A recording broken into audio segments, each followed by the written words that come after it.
They were so good at war. I mean, just so uniquely good at military strategy. This might be the moment that rewrites everything we thought we knew about history.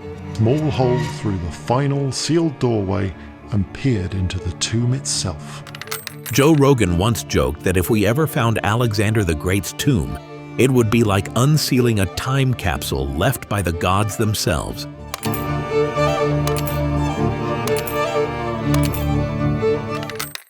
This is Alexander the Great standing and holding some offering here in his hand. Now imagine this. Deep beneath a city layered with centuries of silence, a statue reveals its hand, tilted, regal, and eerily familiar. Is it just another relic or a sign? After thousands of years, one woman followed a whisper through stone and sand, and what she found might just be the answer the world stopped looking for. Stolen burial and Soma. When Alexander the Great died in Babylon in 323 BC, the world stopped. He was just 32 years old. An emperor, a god in the eyes of many, was suddenly gone. But even in death, his story didn't slow down. That's where things start to get strange. Alexander didn't want to be buried like any other king. He had one final request: to be laid to rest in the Oracle of Siwa, the place where he had been declared the son of Zeus Ammon. He wanted to rest as a god, not beside his father Philip in Macedonia. But that wish was never fulfilled. Instead, something unexpected happened. As his gold coffin was being transported through Syria on its way to Siwa, it was intercepted by one of his most powerful generals, Ptolemy. This wasn't a robbery in the night. It was a calculated political move. By taking Alexander's body to Egypt, Ptolemy wasn't just stealing a corpse, he was claiming the legacy. The coffin was brought to Memphis first, a city that had served as Alexander's administrative heart in Egypt. There, his body rested temporarily while the empire fractured into chaos. The great conqueror, who had united lands from Greece to India, was now at the center of a power struggle among his former friends and allies. But Ptolemy had bigger plans. Sometime later, probably during the reign of his son, Ptolemy II Philadelphus, the body was moved again, this time to Alexandria, a city Alexander himself had founded. A second burial, a second attempt at sanctity, a statement that the empire's future, its divine right, flowed through Egypt. By 274 BC, Alexander's tomb had become more than just a resting place. It was called the Soma, the body, and was widely believed to house the preserved remains of the man-turned-god. Historians like Strabo described it as a central point of worship, where a cult of Alexander flourished. People came from across the empire to pay homage: pilgrims, soldiers, emperors. Even Julius Caesar visited the site centuries later, reportedly weeping in the presence of the embalmed corpse. And then it vanished. Some say earthquakes buried it. Others believe religious shifts and time erased its significance. But one thing remained consistent in every version of the story. Alexander was buried in Alexandria. Somewhere beneath the layers of modern life, his golden coffin still waited. And over the years, archaeologists chased shadows, rumors of tombs, glimpses of carved stones, a broken wall here, a painted tile there. But nothing ever confirmed the tomb's existence. Until one day, a Greek archaeologist stood before a statue in Alexandria, and everything changed. Papacosta's discovery. Calliope. Papacosta wasn't chasing fame. She was chasing a feeling, a sense that something ancient still breathed beneath the streets of Alexandria. The city, layered with centuries of dust, secrets, and ruins, had whispered to her for years, and she had learned to listen. Her team had been digging for months with little to show: sand, broken stones, fragments of walls long forgotten. But on the final day of that excavation season, something happened. Something happened. A marble hand emerged from the dirt. Not just any hand, this one carried weight, poise, meaning. She fell to her knees. She later said, "The statue revealed itself to me. I prayed to God to see the way the hand turned, to know if it carried a spear. If it did, it might confirm her wildest hope. That this wasn't just any statue, that this was Alexandros, the spear-bearer. And it was. The statue was carved in the same tilted, downward-gazing style often described in ancient texts, especially those written by Plutarch. He once wrote that Alexander would look downward while addressing Zeus, saying, "I belong to the earth. You take care of Olympus." That same angle was now carved into marble, frozen in time. The face, the stance, the message. No ordinary sculptor had made this. It was in the style of Lysippos, Alexander's sculptor during his lifetime. The features matched coins, frescoes, and busts from the Hellenistic period that all claimed to depict the king. This wasn't a guess. It was a match. That moment electrified the dig team. It was no longer about ruins or relics. It became about a presence. The statue is now displayed in the National Museum of Alexandria. Visitors see it under glass, lit softly. But they don't see what Papacosta saw. A signal, a turning point, proof that her search was on the right path. And this wasn't her first breakthrough. Years earlier, in 2015, her institute, the Hellenic Institute for the Research of Alexandrian Civilization, discovered a public structure from the Ptolemaic era, 10 meters underground. Within it, a carved tunnel that hinted at royal construction. But we were lucky because recently we found a late Hellenistic tunnel. But it wasn't until 2017 that things truly escalated. That year, her team found what they believed were the ancient royal quarters of Alexandria. The area matched historic accounts. It was near the city's ancient crossroads. And suddenly, the possibility that Alexander's tomb lay just meters away didn't seem so far-fetched. Now first, like always, be sure to hit the like button down below. It helps us out tremendously with the reach of this video. Thank you. Alexandria and Casta sites. With each layer they removed, Papacosta's team felt they were stepping closer to something sacred. The royal quarters they uncovered in Alexandria weren't just a collection of old walls and corridors. They were part of a city blueprint drawn during Alexander's lifetime. Streets are aligned with astronomical precision. Buildings are placed with intention. If a tomb for a god-king existed, this is where it would have been built. Funding poured in from unexpected places. The Greek company Kleos, the Egyptian Reliance Group, and the MB Cambu Foundation all backed the mission.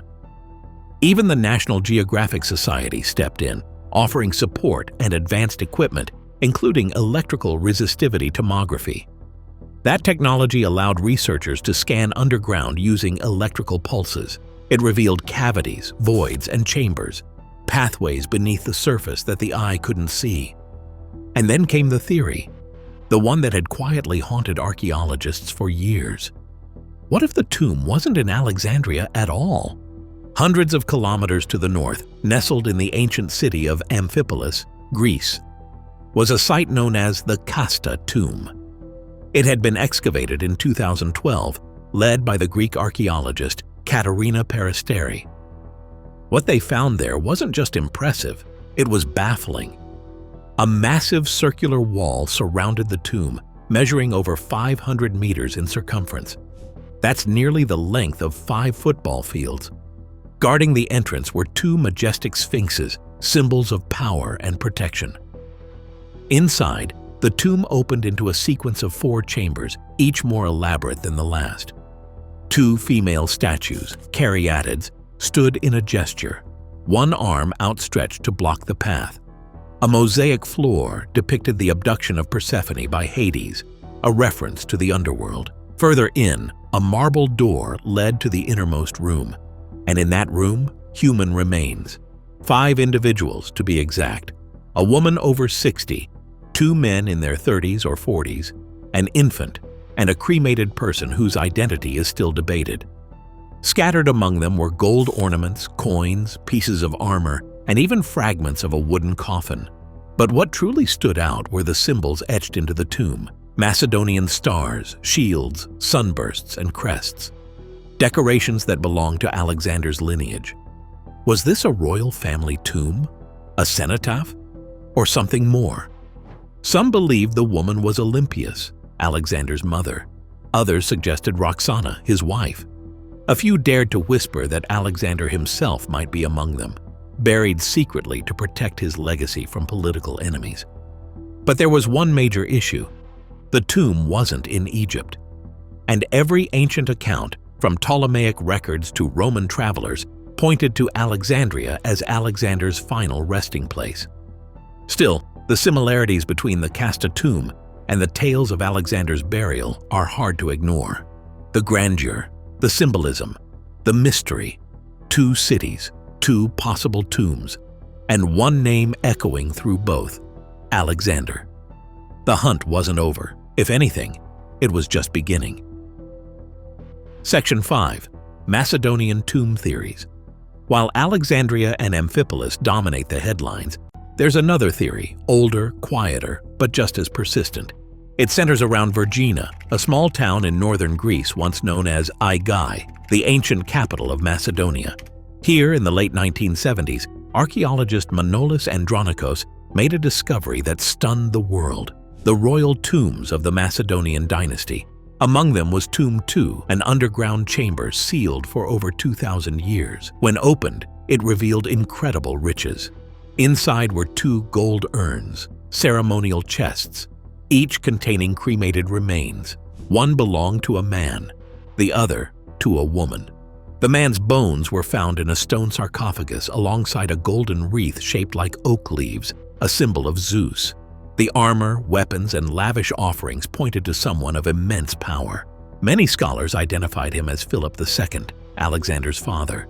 The second chamber held another larnax, this time with the remains of a woman thought to be Cleopatra Eurydice, one of Philip's wives. Together, the tombs told a story of royal death and divine imagery. Murals on the walls showed lion hunts and battle scenes, activities both Philip and Alexander were known for. So where does Alexander fit in? Some researchers believe another nearby tomb, often called Tomb 3, may have been his. It's smaller, simpler, but one wall painting inside it raises eyebrows. It shows the abduction of Persephone by Hades, the same scene depicted in the Casta tomb, a symbol of transition from life to death, from mortal to god. This overlap in imagery led to bold speculation. Could Tomb 3 have once housed Alexander's remains? If so, were they later moved to Egypt by Ptolemy, just as the stories claimed? Or is this another symbolic burial, a monument to a king whose body had already been taken elsewhere? There's no definitive answer. The Macedonian tombs offer clues, but they also raise questions. The symbols are there, the power is there, but the man? Still missing. And maybe that's the point. Alexander wasn't meant to rest easily. Not in life, not in death. Deification and death. Alexander didn't just conquer empires, he blurred the line between man and God. To the people of his time, his victories weren't just military feats, they were miracles. His visit to the Siwa oasis in Egypt sealed that perception. There, the oracle of Amun declared him the son of Zeus. From that moment on, Alexander didn't walk like a king. He moved like a deity. After his death, this idea only grew stronger. Artists painted him with divine features. Coins bore his image with ram's horns, the symbol of Zeus Ammon. Temples were built in his name. A cult of worship emerged, especially in Alexandria, where the Soma became more than a tomb. It became a shrine, and in one tomb, possibly the one in Macedonia, the abduction of Persephone was painted on the wall. To many, that wasn't a coincidence. Persephone wasn't just being taken to the underworld. She was crossing into something else, something sacred. That scene became a metaphor for Alexander's transformation. His body may have decayed, been stolen, or even lost, but his identity as a ruler, as a warrior, as a living god, only strengthened with time. He didn't vanish. He ascended. Legacy and conquests. Before he was a legend, he was a boy in Pella, sharp, curious, and restless. Born in 356 BC to King Philip II of Macedon and Queen Olympias, Alexander grew up surrounded by ambition. His father built the foundation of a powerful kingdom. His mother whispered stories of divine ancestry, and his tutor, the philosopher Aristotle, fed him a hunger for knowledge that would one day match his hunger for conquest. By the age of 20, Alexander was king. Almost immediately, he set out to do what no man had done before: unite the known world under one rule. He began with the Persian Empire, at the Granicus River, then at Issus, and finally at Gaugamela. He outsmarted, outmaneuvered, and ultimately crushed the forces of King Darius III. But Alexander didn't stop at victory. He chased Darius across deserts and mountains, through Persia and into the farthest reaches of the east. By the time he reached India, his army had stretched to the limits of its endurance. Yet even there, against King Porus and the elephants of the Hydaspes, Alexander prevailed. His empire became the largest the world had ever seen, from Greece to Egypt, from Babylon to the edges of the Himalayas. But his dream wasn't just land, it was a legacy. He built cities, spread Greek culture, mixed traditions, encouraged intermarriage. He wasn't simply conquering, he was creating something new. And then, just as quickly as it began, it ended. In the spring of 323 BC, in the palace of Nebuchadnezzar in Babylon, Alexander fell ill. His body weakened, his breath slowed, and on either June 10th or 11th, at just 32 years old, he died. His generals stood silent. The world stood still. Before the end, he reportedly whispered, "Meet me in the afterlife as good and valiant men." Today we search not just for his body, but for what he meant to his people, to history, and us. If he is still out there, waiting beneath the dust, perhaps he's not just a memory. Perhaps he's a mirror.